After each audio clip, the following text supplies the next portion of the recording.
Hour voice. నేను journalist నవత. నేను ఈరోజు మీకు పరిచయం చేయబోయేది ఒక వ్యాపారవేత్తన, పార్టీలో చేరకుండానే సోషల్ మీడియాలో రాజకీయ నాయకురాలిగా పేరు తెచ్చుకున్న వ్యక్తిన, ఆధ్యాత్మికవేత్తన.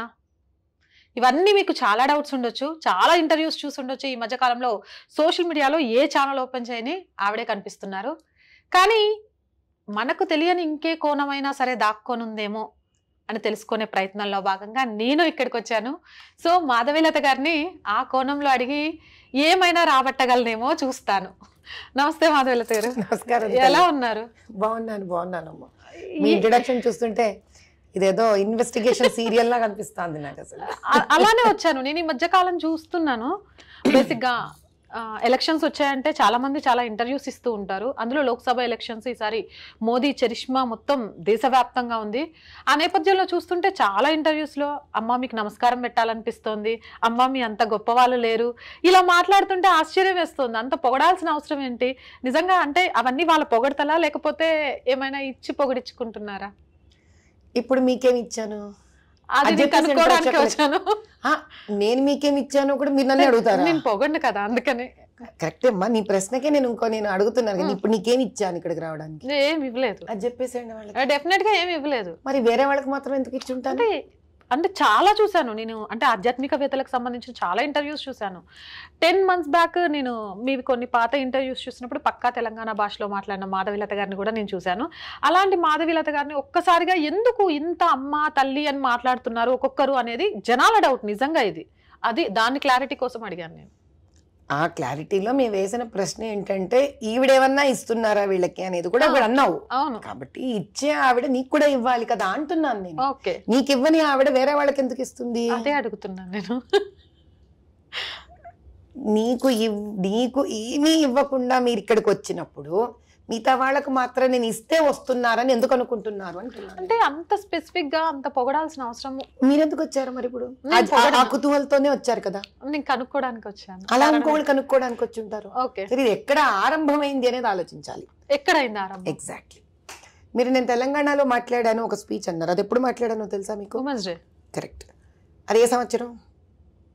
10 months బ్యాక్ అని ఉంది. అంటే 2023. సో 2023 కన్నా వెనక నావేవి వీడియోస్ వచ్చిండో కూడా ఈ లెక్క ప్రకారం ఉన్నాయి, చూసాను కొన్ని. అది వనితా టీవీ మిగతా ఛానల్స్ లో చూసాను. దానికన్నా ముందు సుమారు 6-7 ఏళ్ల నుంచి కూడా వివేకానందవి కానీ రామకృష్ణ మఠంవి కానీ నా వస్తూనే ఉన్నాయి. దాని అర్థం ఏంటంటే ఈరోజు సడన్ గా నేను సోషల్ మీడియాలో కొత్తగా రాలా, కొత్తగా ఫేమస్ అవుతున్నా. రావడం వేరు, ప్రచురణలోకి రావడం వేరు, ఫేమస్ అవ్వడం వేరు. దీనికన్నిటికీ కారణం ఏంటి అని అంటే ఇన్ని రోజులు నేను చేసిన సేవా కార్యక్రమాలు ఏవైతే ఉన్నాయో ఆ సేవా కార్యక్రమాలు అడపదడప ఏదో రకంగా చాలా అంటే ఎప్పుడో సంవత్సరానికి శివరాత్రిలాగా న్యూస్ పేపర్లలో వస్తుండేవి. అది కూడా మేము వేయించుకుంటే కాదు, లబ్ధి పొందిన వాళ్ళు వేయించుకుంటుంటేనే వచ్చేది. ఇలా జరుగుతూ ఉండగా మా ఇద్దరు పిల్లలు ఐఐటీలో రావడం, పెద్దమ్మాయి వచ్చినప్పుడు కూడా మేము చాలా సైలెంట్గా ఉన్నాం, మేమీ మాట్లాడలా. ఇక పెద్దమ్మాయికి హెచ్ఆర్ మినిస్ట్రీ నుంచి కూడా అప్రిసియేషన్ లెటర్ వచ్చింది. అది మేము ఏ రోజు బయటికి చెప్పుకోలే. తర్వాత మా అబ్బాయికి ఐఐటీ సీట్ వచ్చినప్పుడు మాత్రం క్రానికల్ వాళ్ళు ఒక ఆర్టికల్ వేశారు. అలా నెమ్మదిగా మళ్ళీ ఎవరు నేను అనేది తెలుసుకోవడం జరిగింది. అప్పుడు పిల్లల మీద వాళ్ళ పెంపకం మీద వీడియోస్ వచ్చాయి. ఇలా జరుగుతున్న తరుణంలో నేను ఓల్డ్ సిటీ అనే ప్రాంతంలో నేను 18 ఏళ్లుగా చేస్తున్న సేవా కార్యక్రమాలలో గత 7-8 ఏళ్లుగా ఓల్డ్ సిటీలో అడపదడప చేస్తూనే ఉన్నాను. అప్పుడు ఎన్నో ఉర్దూ పేపర్స్లో కూడా నా గురించి వచ్చింది, నా సేవా కార్యక్రమాల గురించి. అది అప్పటికి ప్రచురణలోకి రాలేదు.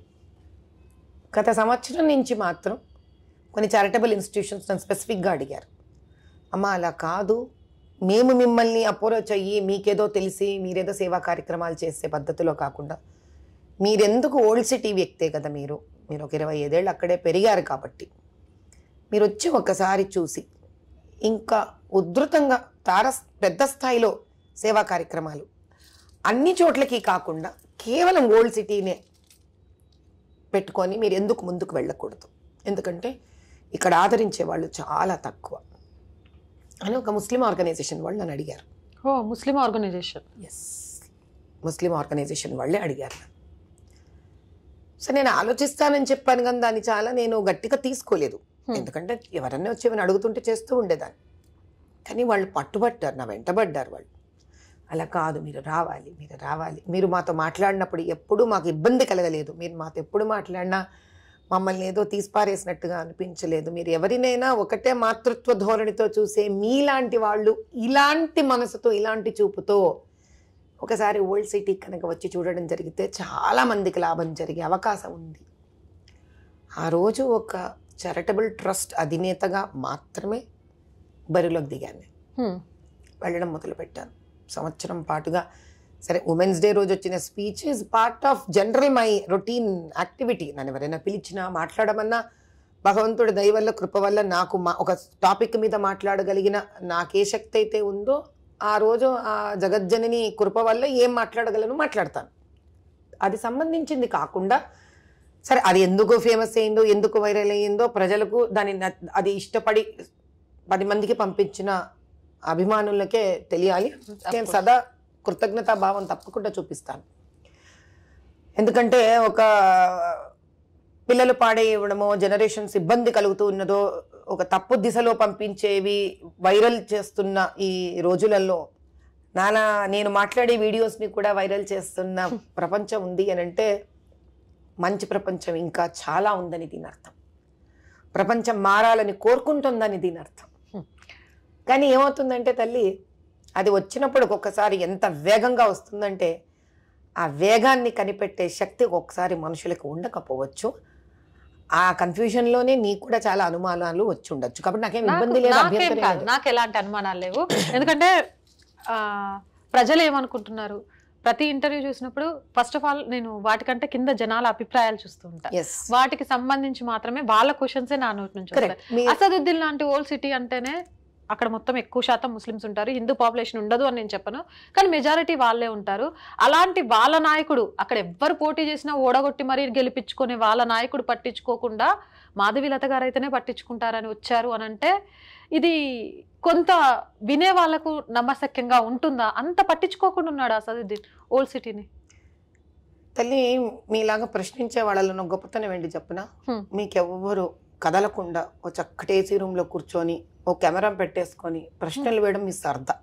ఇదే కెమెరా తీసుకొని మీకు ఓల్డ్ సిటీకి గల్లీలలో వెళ్ళి నిజాన్ని చూసే ఓపిక లేదు, ఇంట్రెస్ట్ లేదు, ధైర్యము లేదు. అంటే మాకు కాదు, అక్కడ జనాలకు లేదా ద్వారా చూపించాలి కదా, చూపించట్లేదు అని అంటే ఇప్పుడు వాళ్ళు కూడా భయపడుతున్నారు.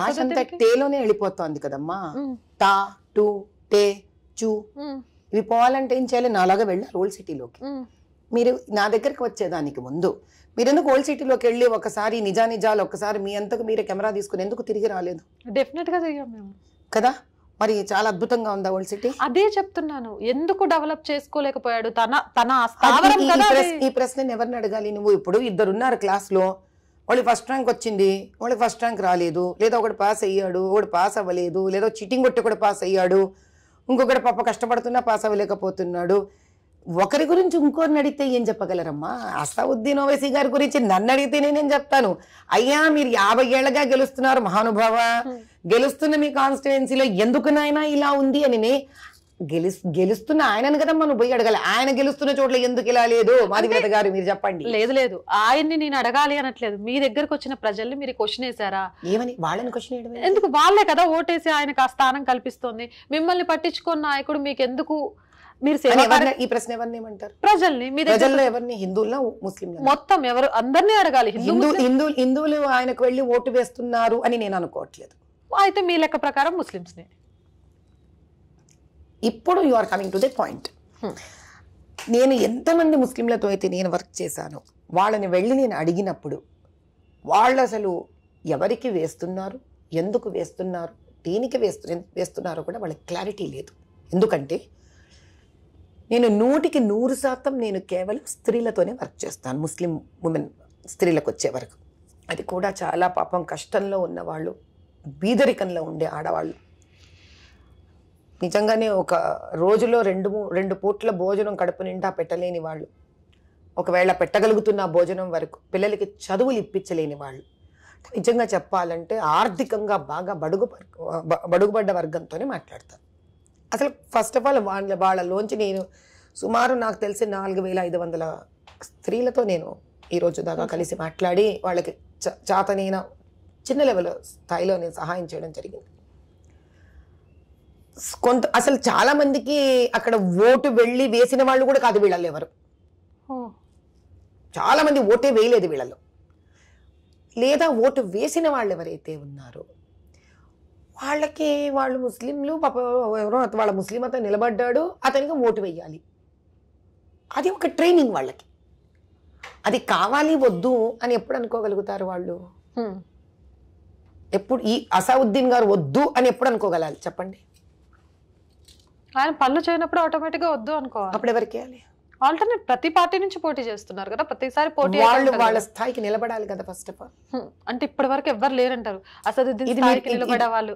అసదుద్దీన్ స్థాయి అంటే ఏంటి ఇక్కడ మీ ఉద్దేశంలో?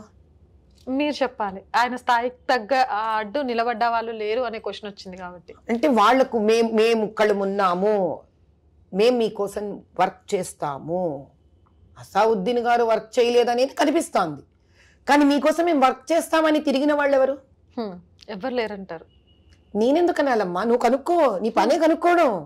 నేను రెడీమేడ్ గా భోజనం పెడితే నువ్వెందుకు ఇంకా ఇక్కడ? అదే అంటున్నాను. అంటే అంటావు నా సంగతి వదిలే, ఎవరు లేరంటారా? అది నువ్వు వేసుకోవాల్సిన ప్రశ్న. నువ్వు జర్నలిస్ట్ ఫీల్డ్ లో, మీడియా ఫీల్డ్ లో ఉన్నది మీరు కాదు. మీరు వెతికిన దాంట్లో మీకేం కనిపించింది? ఎవరు నిలబడ్డారు? ఎవరు సందులు గొంతులు వీధులు తిరిగారు? ఎవరు మెడికల్ క్యాంపులు కండక్ట్ చేశారు? ఎవరు రేషన్ కిట్లు డిస్ట్రిబ్యూట్ చేశారు? ఎవరు ఆడవాళ్ళకి ఒక చిన్న లెవెల్లో చిన్న జీవనోపాధి, టైలరింగ్ వస్తే టైలరింగ్, ఏదొస్తే అది చేసే ప్రయత్నం చేశారు? ఎవరు ఒక 1008 నేను కాన్పులు డిక్లేర్ చేశాను, ఇంకేం డిక్లేర్ చేయగలుగుతారు, డిక్లేర్ చేయగలిగారు? ఎవరు హిందువుల కోసం యజ్ఞాలు హోమాలు కానీ చేయడం కానీ, ఒక హైందవత్వ పరంగా ఒక సహాయ ఇవ్వడం ఎవరు చేయగలిగారు? అక్కడ ఎవరికైనా ఒక గవర్నమెంట్ కాలేజ్ లో స్కూళ్లలో ఉన్నారంటే వాళ్ళకి పుస్తకాలు కానీ, చెప్పులు కానీ, ఒక బస్ పాస్ కానీ ఎవరు ఇచ్చారు? You dig for your self. నేను నీకు అద్దం చూపించడానికి లేని ఇక్కడ. ఆ అద్దాన్ని నువ్వు చూసిన తర్వాత అద్దంలోంచి, ఆ భూతద్దంలో నుంచి కనుక నువ్వు ఓల్డ్ సిటీని చూసి ఉంటే అప్పుడు నీ ప్రశ్నలకు సమాధానం ఇవ్వడానికి నేను ఉన్నాను. కానీ కథంతా నాతోనే తెలుసుకొని మళ్ళీ నన్నే ప్రశ్నలు వేస్తానంటే I'm not a text book for you తల్లి. లేదు అంటే ఓల్డ్ సిటీలో ఇప్పటిదాకా అంటే ఇన్ని ఎన్నికలు జరిగాయి, అక్కడ ప్రజల గురించి ఆలోచించి ఒక్క నాయకుడు కూడా ఏ పార్టీ నుంచి లేడు అంటే నాకు కూడా కొంత ఆశ్చర్యంగా అనిపిస్తుంది. ఎందుకంటే మీరు హోంవర్క్లు చెయ్యరు కాబట్టి. నువ్వు కూడా నేను డిజిటల్ మీడియాలో ఫేమస్ అయిపోయాను కాబట్టి ఏదో సరదాగా తెలుసుకుందామని వచ్చావే తప్ప నా వీడియోస్ చూసి, నా వీడియోస్ విని నేను ఒక ఓల్డ్ సిటీ గురించి చెప్పింది నిజమా అనుకొని ప్రయత్నం చేసి ఒక 2 రోజులు, రోజుకి ఒక 3 గంటలు, ఒక 6 గంటలు కూడా నువ్వు ప్రయత్నం చెయ్యకుండా కేవలం ఈవిడెవరో కనుక్కుందాం, తెలుసుకుందాం 4 ప్రశ్నలు నేను వేయలేకపోతాను. డెఫినెట్ గా మాధవిలత గారు ఎవరు అనేది తెలుసుకోవాలి, లేకపోతే మాధవిలత గారి గురించి ఏం చెప్పాలి అని అంటే, నేను ఫస్ట్ స్టార్టింగ్ చేసేది విరంజి హాస్పిటల్ నుంచి ఇంకో దగ్గర నుంచి వచ్చి మాట్లాడేదాన్ని. నేను అది కనుక్కోవడానికి అసలు రాలేదు. ఏంటి మాధవిలత గారికి ఓల్డ్ సిటీ మీద ఇంత ప్రేమ, మాధవిలత గారికి సంబంధించి నీ వింటున్న మాటల్లో నిజం ఎంత ఉంది మాత్రమే వచ్చాను. మాధవిలత గారికి ఓల్డ్ సిటీ మీద ఎందుకు ఇంత ప్రేమ అంటే, నేను ఇప్పటికీ చాలా చెప్తారు, పుట్టారు కాబట్టి, అక్కడే ఉన్నారు కాబట్టి. 25 ఏళ్ళు. మీ ఊరేది చెప్పండి? మాది ఖమ్మం కదా. ఖమ్మం మీద నీకు ప్రేమ ఉంటుందా లేదా? డెఫినెట్ గా ఉంటది. భద్రాచల రామచంద్రుడి మీద నీకు ప్రేమ ఉంటుందా? అందరికీ ఉంటుంది. రాముడు అందరి వాడు. అలాంటిది భద్రాచలంలో పుట్టిన వాళ్ళకి భద్రాచలం మాది అనే ఆనందం, గర్వం అందరి మీద ఒక పాలు ఎక్కువ ఉంటుందా ఉండదా? ఉంటది, డెఫినెట్ గా ఉంటది. 25 సంవత్సరాలు ఓల్డ్ సిటీలోనే పెరిగిన నాకు తెలుసో తెలియకో 7-8 ఏళ్లుగా ఓల్డ్ సిటీలో పనిచేస్తూ ఉన్నప్పుడు అది ఒక సంవత్సరం నుంచి తీవ్ర స్థాయిలో తీసుకొని సందులు గొంతులు వెళ్తున్నప్పుడు 25 ఏళ్లగా పెరిగినది 24 ఏళ్ల క్రితం వదిలేసి వచ్చినది అలాగే ఉంది అని అంటే మిగతా వాళ్ళు చెలిస్తారో చెలించరో నాకు తెలియదు, కానీ చెలించే వ్యక్తిత్వం ఉన్న వ్యక్తిని నేను. రైట్. కొంచెం ఇటు వచ్చేస్తే మాధవిలత గారు ఈసారి ఎంపీ ఎలక్షన్స్ లో నిలబడబోతున్నారు, వాస్తవమా? నేను నిలబడబోతున్నాను అనేది కోరిక వయసు నిజం, ఉద్దేశాల వైజ్ నిజం. నేను నిలబడతాను అనేది టికెట్ డిక్లేర్ అయినప్పుడు అప్పుడు అది నిజం కింద మారుతుంది. ఈరోజు మాధవీలత వరకు ఎస్, నాకు ఒక భేటీ, ఒక అద్భుతమైన పోటీ ఇచ్చి బరిలోకి దిగాలి అన్న ఉద్దేశం మాత్రం ఖచ్చితంగా ఉంది. ఏ పార్టీ నుంచి? బీజేపీ. జాయిన్ అయ్యారా? ఎందుకు నాకు అర్థం కాలేదు. దానికి ఒక ఆలోచనకి సంబంధం ఏమిటో అంటే కాదు కదా, మీరు బీజేపీ నుంచి బరిలో దిగాలి అనుకున్నప్పుడు మంత్స్ లో ఎలక్షన్స్ ఉన్నాయి కాబట్టి జాయిన్ అయ్యారా లేదా పార్టీలో? అసలు అవన్నీ మనకు సంబంధం లేదు. నేను ఇంకా ప్రజల మధ్యలోకి వెళ్ళి కార్యక్రమాలు చేస్తూనే ఉన్నానా లేదా అనేది ముఖ్యం. అంటే లాస్ట్ మినిట్ లో మీరు ప్రజల మధ్యలో ఉన్నారు కదా అనేసి లాస్ట్ మినిట్ లో అయితే బీజేపీ పిలిచి మీకు సీట్ ఇవ్వదు కదా అని ఎవరు చెప్పారు మీకు? ఎవరు చెప్పారు? అంటే పిలిచి ఇచ్చేస్తుందా? మోదీ గారు లాంటి అద్భుతమైన నాయకుడి ఆధ్వర్యంలో నిజంగా కష్టపడే వాళ్ళకి సీట్ రాదని మీరు అనుకుంటున్నారు, నేను అనుకోవట్లా. అందులో ఉన్న వాళ్ళు కాదని నేను పని చేసుకుంటూనే వెళ్తాను, ఆ పార్టీలో జాయిన్ అవను, సీట్ విషయం వచ్చేసరికి అని అంటే యాక్సెప్ట్ చేస్తారా అనేది నేను అడిగేస్తాను. ఆయనకున్న గొప్పతనం ఎటువంటిదంటే ప్రజల కోసం నిలబడ్డ ఎవరినైనా సరే ఆయన వరకు విషయం అందితే ఒక్క నిమిషం కూడా వెనక తిరిగి చూడకుండా వారి కోసం నిలబడాలన్నదే నిజంగా ఆయన ఈసారి రాజస్థాన్ డెసిషన్లో కానీ, మధ్యప్రదేశ్ డెసిషన్లో కానీ, ఛత్తీస్గఢ్ డెసిషన్లో కానీ ఆయన ఒక నిజమైన మహానుభావుడు, యోగి అనేదే ఆయన నిరూపించుకున్నారు. ఈరోజు నేను ఇంకా పార్టీలో చేరడం అనేది ఈ రోజుకి ఇంకా నేను చేరకపోవడానికి కారణం ఏంటంటే దాని తగ్గ దానికి ఒక పద్ధతులు, దానికి ఒక విధి విధానం, దానికి ఒక ప్రాసెస్ ఉంటుంది. కానీ ఆ ప్రాసెస్ ఎప్పుడైతే జరుగుతుందో ఆ కాలంలో నాకు ఒక కోరిక ఉండకూడదు అని ఎక్కడా రూల్ లేదు. డెఫినెట్ గా నా కోరిక ఏదైతే ఉందో, నా ఉద్దేశం ఏదైతే ఉందో దాన్ని పట్టుకొని నేను నా సేవా కార్యక్రమాలు నేను చేస్తూనే ఉన్నాను. బీజేపీ పార్టీలో నేను చేరడం అనేది తద్వారా మాకు జరిగే చర్చలు మాకు జరుగుతూ ఉన్నాయి. ఏదో ఒక రోజు చేరుతాం. నా ఉద్దేశంలో చేరితే తప్ప పని చేయకూడదు, చేరితే తప్ప మనం ముందుకు వెళ్ళకూడదు అనే ఇబ్బందులు పార్టీకి లేవు, నాకు లేవు. కాబట్టి నేను ఆ పార్టీలో చేరడానికి ప్రప్రథమైన కారణం మోదీ గారికి కానీ పార్టీకి కానీ వాటికి ఉన్న ఆశయాలు నన్ను ఎక్కువ అటు పక్కకు తీసుకొని వెళుతున్నాయి. కాబట్టి ఒకసారి ఆశయాలు నచ్చాక ఒకరికి ఒక వ్యక్తిగా నాకు, పార్టీగా, మా నాయకుడికి ఇలా అందరి ఆశయాలు ఒకటే ఉన్నప్పుడు ఇట్ ఈజ్ ఓకే. ఈరోజు కాకపోతే రేపు, రేపు కాకపోతే ఎల్లుండి పార్టీలో చేరడం అనేది చేసే కార్యక్రమాలకు కానీ ఉద్దేశాలకు కానీ ఎక్కడ అడ్డుపడడం లేదు. It is its own process. నేను చేసే పనులు నేను చేసుకుంటూ వెళ్తున్నాను. ఒకవేళ ఏదైనా సరే పని స్టార్ట్ చేసామంటే కీడించి మేలించాలి అని చెప్తూ ఉంటారు ప్రతి దాంట్లో కూడా. సరే, బై బీజేపీ అక్కడ నుంచి మీకు ఛాన్స్ ఇవ్వను అంటే మీరు ఇండివిజువల్ గా అయినా సరే ఓల్డ్ సిటీ మీరన్న వాళ్ళ కోసం బరిలో దిగి నిలబడతారా, లేకపోతే రాలేదు బీజేపీ నుంచి అని పక్క తప్పుకుంటారా? అంత పరిస్థితి వచ్చేంత వరకు నేను ఇలాంటివి ఎప్పుడు యూజువల్లీ ఆలోచించను తల్లి. బీజేపీ నాకు టికెట్ ఇవ్వదని కానీ, ఇవ్వట్లేదని కానీ, ఇవ్వని పరిస్థితి కనుక వచ్చిన రోజు ఆలోచిస్తాను. కానీ నేను కీడుని వెంటనే ఆలోచించే వ్యక్తిని కాదు కాబట్టి మేలు చేసుకుంటూ వెళ్ళిపోతున్నాను. కీడు ఆలోచించడం మొదలు పెట్టాను అనుకో, నాకంతా కీడు కనిపిస్తుంది. ఎందుకంటే పచ్చకామర్లు వచ్చిన వాడికి ప్రపంచం అంతా పచ్చగానే కనిపిస్తుంది. సో నేను కీడు చూడను. నాకున్న కీడల్లా ఒకటే, ఏమిటి అని అడగండి. చెప్పండి. Whether it is BJP, whether it is independent, what ever it is, నేను చేసే ఈ ప్రయాణంలో, ఓల్డ్ సిటీలో నేను చేస్తున్న ప్రతి వీధిలో నేను చేసే ప్రయాణంలో నాకు ఏదైనా వ్యక్తిగా ప్రాణాంతరంగా సమస్య వచ్చే కీడు ఉంటే ఉండొచ్చేమో తప్ప దానికే భయపడలేదు. ఇంకేం కీడు ఉంటుందబ్బా? ఇంకో కీడు ఉంటది అని నేను చెప్పలేదు. ఒకవేళ బీజేపీలో రాకపోతే ప్రజల కోసము అని ఇండిపెండెంట్ గా అయినా మీరు నిలబడతారా, లేకపోతే ఆలోచన చేస్తారా అప్పుడు అనేది మాత్రమే. చాలా బాగా అడిగారు. నేను ఏదన్నా పరీక్షలకు ఫెయిల్ అయితే ఏం చేద్దామని చదవనమ్మా. సో ఆ అటిట్యూడ్ లేని వాళ్ళు ఇక్కడ కూడా అలా ఆలోచించరు. రాకపోతే ప్లాన్ బి ఏంటి అని ఆలోచించి నేను చదువుకోను. నా జీవితంలో నేను ఎప్పుడు చదువుకోలే. ఫెయిల్ అయిపోతే నా నెక్స్ట్ నా పరిస్థితి ఏంటి, నేను అలా పని చెయ్యను. ప్రజలు నన్ను యాక్సెప్ట్ చేయకపోతే నా పరిస్థితి ఏంటి, నేను అలా ఆలోచించుకున్నప్పుడు పని చేయను. నా పనిలో కనుక కరెక్ట్గా పద్ధతైన ప్లానింగే కానీ, ధర్మమే కానీ, న్యాయమే కానీ ఉంటే నేను ఎంచుకున్న గోలు నేను వెళ్ళి తీరుతాను అని నమ్మకంతో వెళతాను. నేను ఒక పాజిటివ్ యాటిట్యూడ్తో వెళ్తాను. రిజల్ట్ భగవంతుడి చేతిలో ఉంది. అలా ఒక రిజల్ట్ వచ్చే రోజుకి ఆ రోజు మళ్ళీ మీరు రండి, ఆ రోజు మనం ఇంకో ఇంటర్వ్యూ చేద్దాం. డెఫినెట్ గా. అసదుద్దీన్ ఓవైసీ కంచుకోటను మాధవిలత గారు వెళ్ళి కూల్చేస్తాను అంటే చూస్తూ ఊరుకుంటాడా? అంటే ఇప్పుడు మీరు ఇచ్చారా కంచుకోట అసదుద్దీన్ ఓవైసీకి, నేను ఇచ్చానా కంచుకోట? అక్కడ ఉన్న ప్రజలు ఇచ్చారు. అది ఎప్పుడు ఎవరినైనా అడిగారా మీరు వాళ్ళని, నువ్వు కంచుకోటి ఇచ్చావా అతనికి అని? ఇప్పుడు ఈ దేశాన్ని ఈ తల్లి రాష్ట్రాన్ని మీ పదప్రయోగం చేశారు కదా. చెప్తున్నా మ్యామ్. ఇక్కడికి ఈ నాయకుడిని ఎంచుకున్నారు, ఈ నాయకుడికి భారీ మెజార్టీతో గెలిచాడు అని అంటే ఎవరిచ్చారు అంటే ప్రజలు ఓట్లేస్తేనే వచ్చింది, అది లేకపోతే రాదు కదా. అవును, ఆయన్ని ఇప్పటి వరకు ఢీ కొట్టిన వాళ్ళు లేరు కొన్ని సంవత్సరాల నుంచి తీసుకుంటే. అలాంటప్పుడు ఆటోమేటిక్ గా అది కంచుకోటకే మార్చుకున్నట్టు కదా. సరే, మాటలకు పదజాలానికి మీ వరకు అది కంచుకోట అయినా నా వరకు అది కంచుకోటలా నాకు కనిపించట్లేదు. ఆ కోట కంచుతోనూ తయారు కాలేదు, ఇటుకలతోనూ తయారు కాలేదు, మట్టితోనూ తయారు కాలేదు, ఓట్లతో తయారైందంట కూడా కాదు. అతను ఏ రకమైన చాలా మంది మాకు ముస్లిమ్స్ ఉన్నారు కాబట్టి ఇక్కడ ముస్లింలు తప్ప వేరొకరు గెలవరు అని పెట్టిన ఒక వాతావరణానికి ఎవ్వరూ కూడా ఈ వాతావరణం నిజమే అయ్యి ఉండక్కర్లేదు.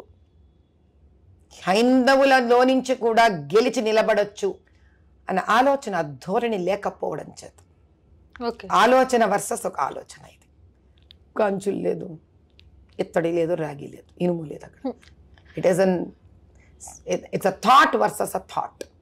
ఒక ఆలోచనకి బలం ఉంది, ఒక ఆలోచనకి బలం లేదు. నేను బలమైన ఆలోచనతో వస్తున్నాను కాబట్టి రెండు ఆలోచనలు రేపు పొద్దున ఢీకొనబోతున్నాయి. మీరు పాస్ అవ్వడం గ్యారంటీ అనే దాంతో అడుగేస్తున్నారని చాలా క్లియర్ గా అర్థం. పాస్ అవ్వాలి అని చదువుతా, పాస్ అవ్వాలని నా పని నేను చేస్తా. కాన్ఫిడెంట్ లో తెలుస్తుంది. మరి అది ఫస్ట్ క్లాసా, డిస్టింక్షనా, లేకపోతే స్టేట్ లెవెలా? అవసరం ఏముంది? ఇప్పుడు నాకు సబ్జెక్ట్ పూర్తి నేర్చుకున్నాను అనుకోమ్మా, నాకు వచ్చిన సబ్జెక్ట్ నేను పూర్తిగా నేర్చుకొని ఆనందంగా వెళ్ళి పరీక్ష రాసి వస్తానే కానీ దాని మీద నాకు ఏది రావాలి అని ఎక్స్పెక్టేషన్స్తో నేను పరీక్ష రాయను. రాసే పరీక్ష సిలబస్ నాకు కంప్లీట్గా వచ్చా రాదా, దీన్ని బట్టి కొట్టి నేర్చుకున్నానా, అది నిజంగా అర్థం చేసుకొని నేర్చుకున్నానా, అర్థం చేసుకున్న ఆ సబ్జెక్ట్కి నేను ఇన్ఫ్లుయెన్స్ అయ్యానా లేదా, అది నన్ను మార్చిందా లేదా, అది నాలో కొత్త ఆలోచనని ఇచ్చిందా లేదా, ఇలా తెలుసుకున్న ఒక జాగ్రత్త స్థితిలో వెళ్ళి పరీక్ష రాస్తాను తప్ప ఆ తర్వాత అక్కడ ఎగ్జామినర్ ఇష్టం, ఇక్కడ ప్రజలు ఇష్టం. రైట్. సరే, ఈ కాసేపు రాజకీయాలు అనేది పక్కన పెట్టేస్తే ప్రతి మనిషికి ఒక ఆత్మతృప్తి ఉంటుంది. అంటే ఇది సాధించేస్తే ఓకే, ఈ జీవితానికి ఇది చాలు అనేది ఒకటి ఉంటుంది. అలా మీ లైఫ్లో మీకు ఆత్మతృప్తి ఇచ్చే విషయం ఏంటి? నాకు చాలా వచ్చాయమ్మా జీవితంలో, అందుకే ఇంకా ఆగట్లేదు నేను జీవితంలో. చిన్నప్పుడు ఎప్పుడప్పుడు ఏదేది నాకు ఛాలెంజింగ్ టార్గెట్స్ నా మీద కనిపిస్తే ఇది చేసేస్తే తృప్తి వచ్చేస్తుందేమో అనుకున్నాను. అసంతృప్తి జీవినని ఈరోజు తెలిసింది నాకు. ఎన్నో ప్రైజులు వచ్చాయి, డాన్స్ పర్ఫార్మెన్స్ వచ్చాను, సరిపోలేదు. ఎన్సీసీకి వెళ్ళాను, ఆడీకి ఎడిట్ అయ్యాను, సరిపోలేదు. దాని తర్వాత వివాహం అయ్యింది, చక్కటి 3 పిల్లల్ని కన్నాను.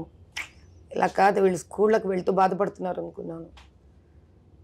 ఐఐటీలు చేసుకుంటున్నారు. సరే, ఇప్పుడు ఈ పిల్లలకి వచ్చింది కదా, బయట పిల్లలు కూడా నా నుంచి ఏదో లబ్ధి పొందాలనుకున్నాను. మా వారి వరకు కూడా చేతనైనంత ఈ కన్స్ట్రక్షన్స్ ఇవన్నీ చేశాను, తృప్తి రాలేదు. I mean search of satisfaction. కాబట్టేనేమో ఈరోజు ఆ పాత బస్తీ కోసం నిలబడాలి అని అనుకున్నా. దేవుడి దయ వల్ల నిలబడి నిజంగానే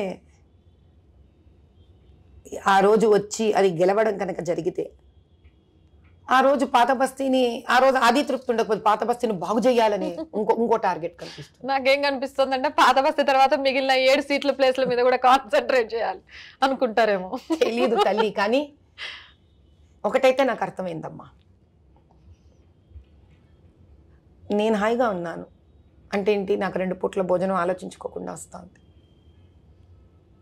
నా పిల్లలు 3లో 2 బాగా చదివేసుకున్నారు, ఇంకో చిన్నది చదువుకోవాలి. నాకు వైద్య సదుపాయంలో సమస్య లేదు, పిల్లలకు విద్య ఇవ్వడంలో నాకు సమస్య లేదు, భోజనం సమస్య లేదు, భవిష్యత్ అంటే భయం లేదు. అంతే నా జీవితం అంటే. నేను ఏ మానసిక స్థితితో భయపడకుండా ఉన్నాను, ఇలా భారతదేశంలోని ప్రతి తల్లి ఉండగలగాలి అనేది నా ఉద్యమం. ఓకే. ప్రతి తల్లి ఆలోచించుకోకుండా తన బిడ్డలకి 2 పూట్ల అన్నం పెట్టి చిన్నగా ఏదైనా చిరుతిండ్లు అడిగితే ఆ చిరుతిండ్లు కూడా చేసి ఇవ్వగలిగి, ప్రైవేట్ స్కూళ్ళకు కాకపోయినా చక్కటి గవర్నమెంట్ స్కూల్కి పంపించుకోండి.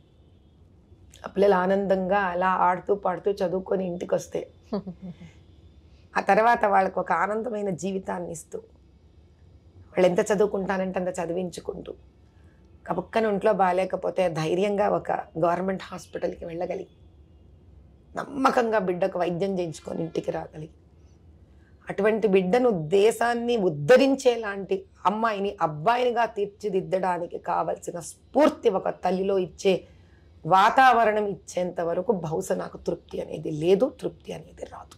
అమ్మో, అంటే మీ ఆత్మతృప్తి నెరవేరాలంటే చాలా సంవత్సరాలు పట్టొచ్చు. అయితే ఇది ఒక నాంది, ఎవరో ఒకళ్ళ somebody should give that begin తల్లి. నేను అవి తీరుస్తాను అని నాకు తెలియదు, తీర్చే ప్రయత్నం చేయగలుగుతానా లేదా. ఇంకోటి, నేను మీరు చాలా ఇంటర్వ్యూస్లో చూశాను, మీ హస్బెండ్కి ఫోటో పంపించమంటే నాకు కొంచెం పొగరు, నేను ఎందుకు పంపించాలి అబ్బాయికి ఫోటో, అంటే మీలో ఆత్మవిశ్వాసం కనిపించింది, ఆ పొగరు కనిపించింది, నేను ఏమైనా చేయగలను అనేది కనిపించింది. మీరు ఎప్పుడు దేనికి భయపడలేదా? భయం అనేది కనిపించలేదా ఇప్పటి వరకు? ఎనీ సిచ్యువేషన్స్ అంటే నేను ఒకే దానికి భయపడతా. నాకు ఎవరైనా చిన్నపిల్లలు ఏడ్చారనుకో, అమ్మో నేను చాలా టెన్షన్ వచ్చేస్తుంది. నాకు పిల్లలు ఏడ్చిన, సినిమాలలో చైల్డ్ అబ్యూస్ చూపించిన, ఆడపిల్లల్ని ఏమన్నా వ్యతిరేకంగా చూపించిన, నేను అది చెప్తుంటేనే ఐ గెట్ పాల్పిటేషన్. నేను I can't see children being abused, I can't see women being abused. నేను అది తట్టుకోలేను. అలాంటి సంఘటన మిమ్మల్ని బాగా కలిసివేసింది ఏమైనా ఉందా? అలా ఏం లేదు. నేను వ్యక్తినే ఆ విషయంగా, ఆ కోణంగా నేను చాలా మెత్త మనిషిని. మిగతా వాటిలో ఎంత అంటే you can English movies, assassin ఇట్లాంటివి ఎన్నో ఉన్నాయి, where I can see martial arts, all that I can see.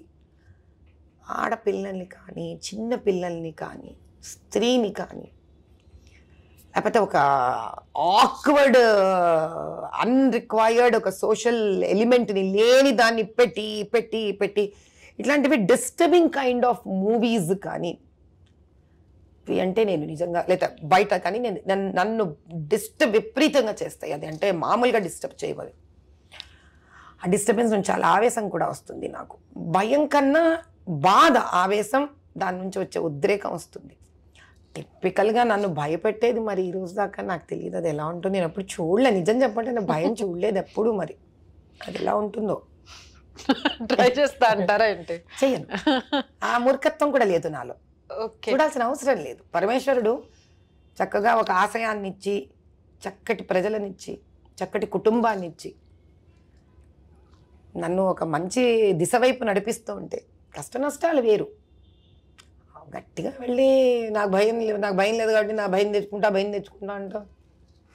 ఇంకొకటి, అసెంబ్లీ ఎలక్షన్స్ జరగనే, లోక్సభ ఎలక్షన్స్ జరగనే, అసెంబ్లీ 119 నియోజకవర్గాల్లో కూడా ఎక్కడ ఏ పార్టీ గెలుస్తుంది అంటే చెప్పలేరు. ఒక 7 స్థానాలు మాత్రం ఎంఐఎం గెలుస్తుందని ఖచ్చితంగా చెప్పగలుగుతారు. అలాగే లోక్సభ ఎన్నికలు జరుగుతున్నప్పుడు కూడా ఎక్కడ ఏ పార్టీ గెలుస్తుంది అంటే కన్ఫ్యూజ్ అవుతారు. కానీ హైదరాబాద్ మాత్రం ఎంఐఎం గెలుస్తుందని చెప్పగలరు. ఈ యూనిటీ మిగిలిన విషయంలో లేకుండా ఒక్క వర్గంలో మాత్రం అంత యూనిటీ ఎలా సాధ్యమైంది?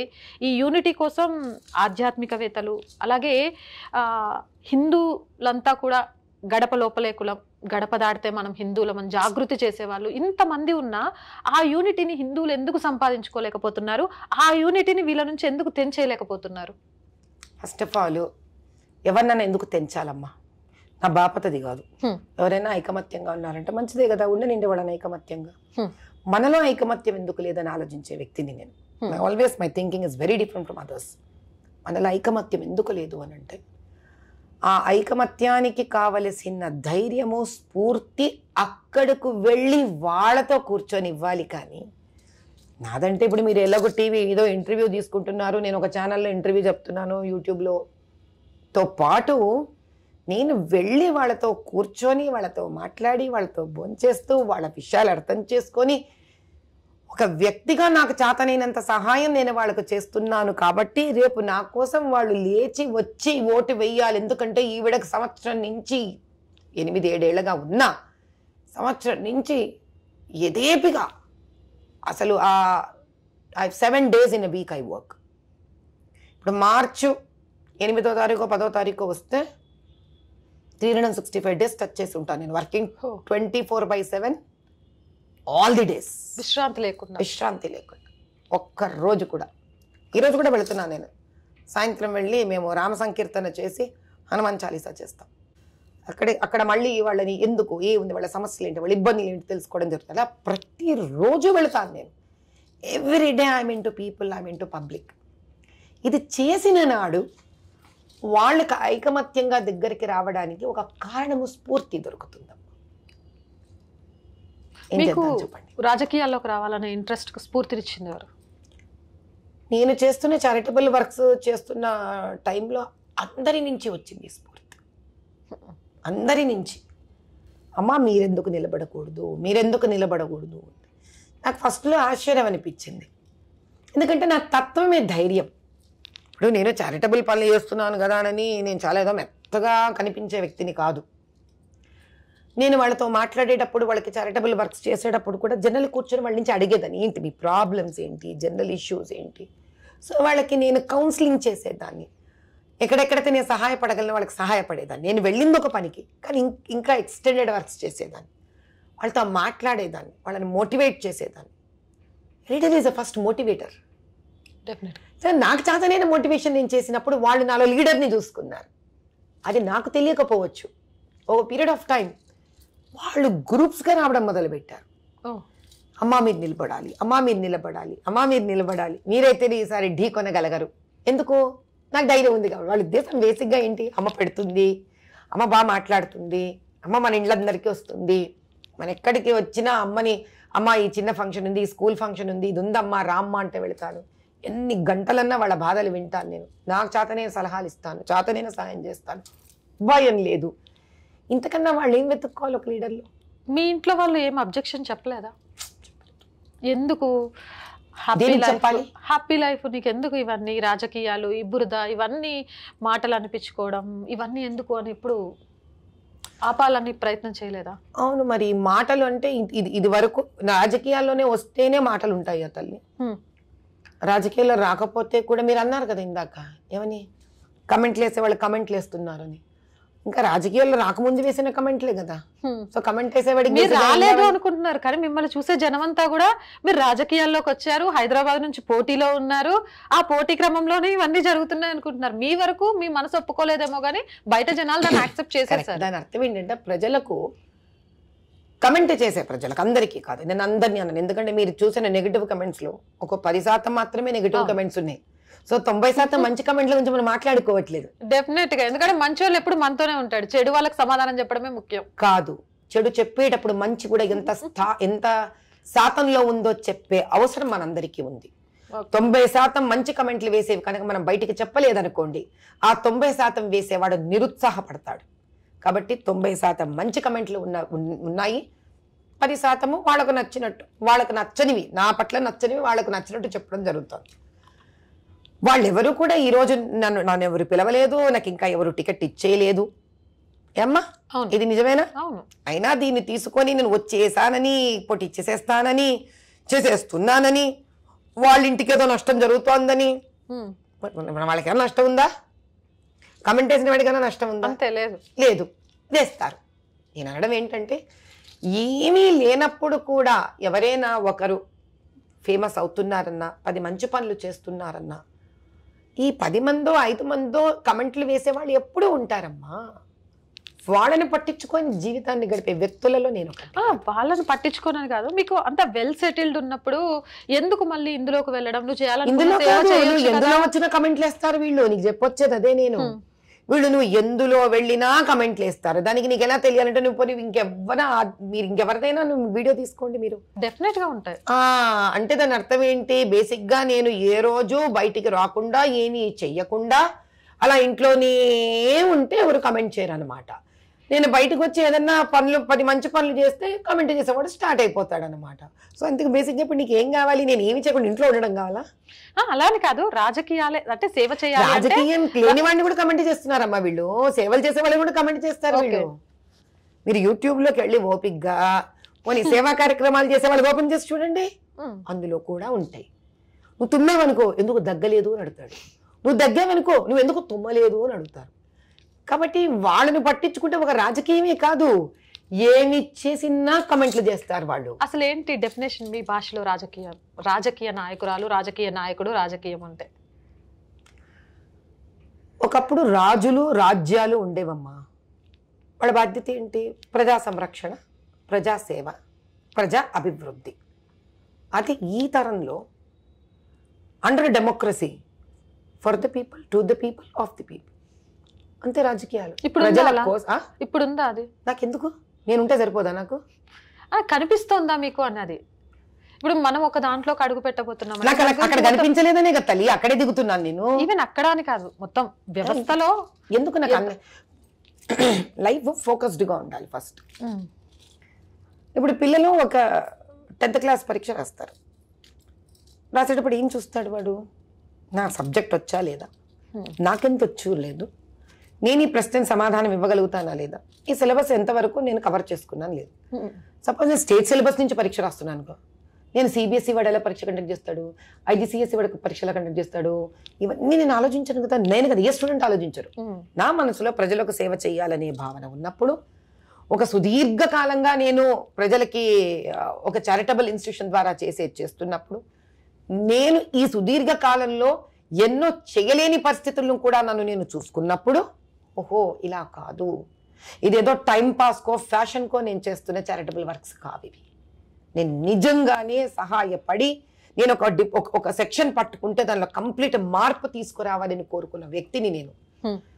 అలా చేస్తున్న తరుణంలో ఎక్కడ పైన నాకు చాతనేంత ఒక పిడికిలి సహాయమే చేయగలుగుతున్నాను తప్ప, అక్కడ ఒక సమస్యను తీసుకొని దాన్ని నిర్మూలించలేకపోతున్నాను నేను. ఆ నిర్మూలించడానికి మీకు వ్యవస్థ కావాలి, దానికి ఒక పవర్ కావాలి. ఆ పవర్ మీకు పొలిటికల్గానే వస్తుంది.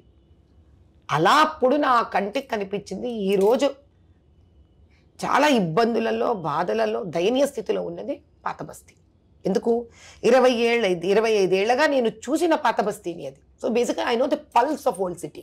కానీ ఏ రోజైతే పాత బస్తీని వదిలి వివాహమైనంతరం నేను ఇటు పక్కకు వచ్చానో, ఆ రోజు పాత బస్తీను కొత్త బస్తీ పెద్ద ఓకే ఉండింది. కానీ 25 ఏళ్లలో కొత్త బస్తీలో వచ్చిన మార్పుకి, పాత బస్తీకి ఉన్న విధి విధానానికి నాకు పోలిక కనిపించలేదు అసలు. అప్పుడు అనిపించింది ఊరికి డైవర్సిఫైడ్గా ఎవరెవరో ఎక్కడెక్కడనో నుంచి వస్తుంటే అన్ని చోట్ల వాళ్ళు, అంటే ఒకసారి తెలంగాణ ఆంధ్ర ప్రాంతం నుంచి వస్తారు, ఆంధ్ర నుంచి వస్తారు. ఎందుకు ఈ మాట అంటున్నాను? కోవిడ్ టైంలో నేను సుమారు ఇదివరకు కూడా చెప్పున్నాను, నాకు 600-700 మంది కూచిపూడి కుటుంబాల వాళ్ళకి సహాయం చేశాం. మధురైలో గుళ్ళు గోపురాల వాళ్ళకి సహాయం చేశాం. ఇక్కడ ఏవేవేమో టెంపుల్స్ ఇంచుమించు 1500 గుళ్లకు భోజనాలు హెల్ప్ చేశాం. ఇది కాక ఓల్డ్ సిటీలో వాళ్ళకి హెల్ప్ చేశాం. ఇది కాక పోలీస్ వాళ్ళు పాట్రోలింగ్స్ చేసే వాళ్ళకు చేశాము. ఇప్పుడు నేను చేసే కార్యక్రమాలన్నీ ఇంత ప్రాంతాల వైజ్గా డైవర్సిఫై చెయ్యకుండా ఒకే ఒక ప్రాంతానికి ఫోకస్డ్గా చేస్తే కనీసం ఒక ప్రాంతాన్ని మార్చిన వ్యక్తిని అవుతాను కదా. స్కేటెడ్గా పోకుండా నా ఎనర్జీస్ అలా ఆలోచించండి తల్లి. మీరే నిజంగా కేపబుల్ ఉండి చెయ్యగలిగి ముందు పడేవాళ్ళు, ధర్మబద్ధంగా ఇలా చేసేవాళ్ళు, నిజంగానే ఒక్కొక్క కాన్స్టిట్యుయెన్సీని వాళ్ళు తీసుకొని కొన్ని ఏళ్ళు అక్కడ వర్క్ చేస్తూ వస్తే డెడికేటెడ్గా, then get into politics the day it comes. ఆ ప్రజలు కోరుకున్నప్పుడు స్ఫూర్తినిస్తే, రాజకీయాల గురించి మనం ఈరోజు మాట్లాడుతున్న ఇబ్బందికరంగా రాజకీయాలు ఉండవు. రాజకీయాలకు ప్రాణం లేదు తల్లి, దానికి రంగులు ఇచ్చే రాజకీయ నాయకుడికి ప్రాణం ఉంది. ఒకరితో నాకు సంబంధం లేదు, నేను ఎప్పుడు ఒకరిని నాతో పోల్చుకోను. నేను ఎవరు, నేనేమి చెయ్యగలను, నాకు చేసే సంస్కారం ఉందా లేదా, నాకు చేసే ఉద్దేశం ఉందా లేదా, నేను ఇంతే ఆలోచిస్తాను. రైట్. ఎలాగో మీరు చేసే యజ్ఞాల గురించి వీటి గురించి నేను క్వశ్చన్ అయినా, ఎందుకంటే చాలా ఇంటర్వ్యూస్లో అవి చెప్పారు ఎందుకు చేస్తున్నారు అనేది. ర్యాపిడ్గా 5 క్వశ్చన్స్ లాస్ట్. మీకు బాగా ఇష్టమైంది అంటే పువ్వా, తిండా, రంగా, ఏదైనా ఇది చూడగానే మాధవీలత గారు టెంప్ట్ అయిపోతారు, అలాంటిది? అమ్మవారు. మిమ్మల్ని బాగా కష్టపెట్టేది? చిన్నపిల్లలు ఏడిస్తే. మీరు ఇష్టంగా చేయాలనుకునేది? ప్రజాసేవ. కష్టంగా భరించేది? స్త్రీ హింస. మీ లక్ష్యం? ఓల్డ్ సిటీ నెగ్గడం. Right. Thank you so much Madhavi Latha garu, చాలా విషయాలు చెప్పారు. ఏదేమైనా స్ఫూర్తి కూడా నాకు చాలా నచ్చింది తల్లి. Thank you. Very sportive girl, keep it up. Thank you. ఎందుకంటే అందరూ ఒకే రకంగా అడగడం కాదు, నాలా ఎంతో మంది ఆలోచనల్లో డిఫరెంట్ గా ఉన్న ఆ క్వశ్చన్స్ కూడా మీ ముందుకు తీసుకురావాలి. మాధవీలత గారు అంటే ఆధ్యాత్మికంగా ఓల్డ్ సిటీలో ఏదో కావాలని చేస్తోంది కాదు, అది ఒక ఫైర్ నుంచి పుట్టింది అనేది తెలియాలి అంటే ఇలాంటివి జరగాలి అని ఇలాంటి చాలా క్వశ్చన్స్ సంతోషం. తీసుకొని రావడం జరిగింది. నేను అడిగినా కూడా మీరు చాలా ఓపిక్గా సమాధానం నేను ఎక్కడ చెప్పారు. ఓపిగ్గా చెప్పాను తల్లి, నువ్వే ఓపిగ్గా తీసుకున్నావు నా సమాధానాలు. In fact I should appreciate you. Thank you so much. We're looking forward for young dynamic girls like you. Thank you. చాలా సంతోషం. రైట్, చూసారు కదా ఎందుకు ఓల్డ్ సిటీని ఎంచుకున్నారు అని అంటే, ఒకే ప్లేస్లో మనం ఏం చేయాలనుకుంటున్నాం, అక్కడ కష్టాలు ఏంటి, అక్కడ లక్ష్యాలు ఏంటి అనేది కాన్సన్ట్రేట్ చేస్తూ ప్రతి ఒక్క సిగ్మెంట్ని ఒక వ్యక్తి తన సొంతం చేసుకొని అక్కడ ప్రజల కోసం పోరాటం చేస్తే ఇవాళ కాకుండా రేపు అక్కడ అభివృద్ధి సాధ్యమవుతుంది, అక్కడ గెలుపు సాధ్యమవుతుంది. మొత్తం ఒకేసారి విశ్వాన్ని ఎవరు బాగు చేయలేరు, ఒక ప్రాంతం నుంచి మాత్రమే మొదలు పెట్టాలి. విశ్వంలో ఒక మార్పు రావాలని కోరుకుంటున్నప్పుడు తను పుట్టిన నేలలోనే ఆ మార్పుకు నాంది వేయాలనే ఉద్దేశంతో మాత్రమే పాత బస్తీలో ఇంత కాన్సన్ట్రేట్ చేస్తున్నారు. టికెట్ ఆశించకుండా పోటీ చేశా, పోటీ చేయకుండా గెలుపా ఓటమా ఇవన్నీ పక్కన పెడితే నా లక్ష్యం ఏంటో నాకు తెలిసినప్పుడు దాని ఫలితం గురించి నేను ఎందుకు ఆలోచించాలి అనేది మాధవిలత గారి కాన్సెప్ట్ అని నాకు అర్థమైంది. మీకు కూడా అర్థమైంది అనుకుంటున్నా. ఇలాంటి మంచి ఇంటర్వ్యూస్ని మళ్ళీ మీ ముందుకు తీసుకొస్తానని మాటిస్తున్నాను. Stay with us.